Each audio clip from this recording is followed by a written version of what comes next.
Canada में आयोजित हो रहे G7 समिट में पीएम मोदी हिस्सा नहीं लेंगे। सम्मेलन 15-17 जून के बीच आयोजित होगा।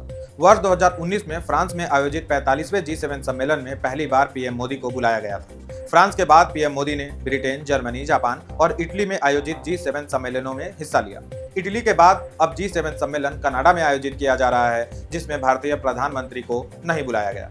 2019 के बाद से यह पहली बार होगा जब पीएम G7 सम्मेलन में हिस्सा नहीं लेंगे। इसे लेकर कांग्रेस ने सरकार पर हमला बोला है। कांग्रेस के छोटे मोटे कार्यकर्ताओं से लेकर सीनियर लीडरों ने इसे भारत की कूटनीतिक चूक करार दिया। जयराम रमेश ने तो सोशल मीडिया पर एक लंबा पोस्ट भी लिख दिया। मित्रों, अब कुछ जरूरी बातें जो आपको जाननी चाहिए। सबसे पहली बात कि भारत G7 का सदस्य नहीं है। भारत एक गेस्ट कंट्री के रूप में इसमें हिस्सा लेता रहा है। भारत या किसी भी देश को बुलाया जाएगा या नहीं, यह निर्णय आयोजक देश का होता है। जैसा कि आपको पता है, इस साल कनाडा G7 समिट आयोजित कर रहा है। खालिस्तानी आतंकियों के सेफ हाउस कनाडा से भारत के रिश्ते सही नहीं हैं। जस्टिन ट्रूडो के समय खालिस्तानी आतंकी निज्जर की हत्या को लेकर दोनों देशों के बीच विवाद हुआ था, जिसके बाद भारत ने कनाडा से अपने उच्चायुक्त को वापस बुला लिया था। कनाडा में खालिस्तानी चरमपंथी तत्वों को देखते हुए पीएम मोदी के लिए वहां जाना सुरक्षा चिंता का विषय था। ऐसे में सम्मेलन में बुलाए जाने के बाद भी पीएम मोदी का वहां जाना पहले से ही संदेह के घेरे में था।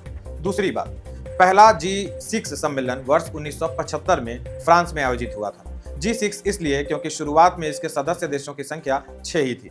भारत को पहली बार बुलाया गया वर्ष 2003 में, जब देश में बीजेपी लेड एनडीए की सरकार थी और अटल बिहारी वाजपेयी प्रधानमंत्री थे। यानी भारत ने G7 शिखर सम्मेलन में पहली बार हिस्सा तब लिया जब देश में भाजपा की सरकार थी। उसके पहले जब लंबे समय तक कांग्रेस की सरकार थी, भारत को नहीं बुलाया गया था।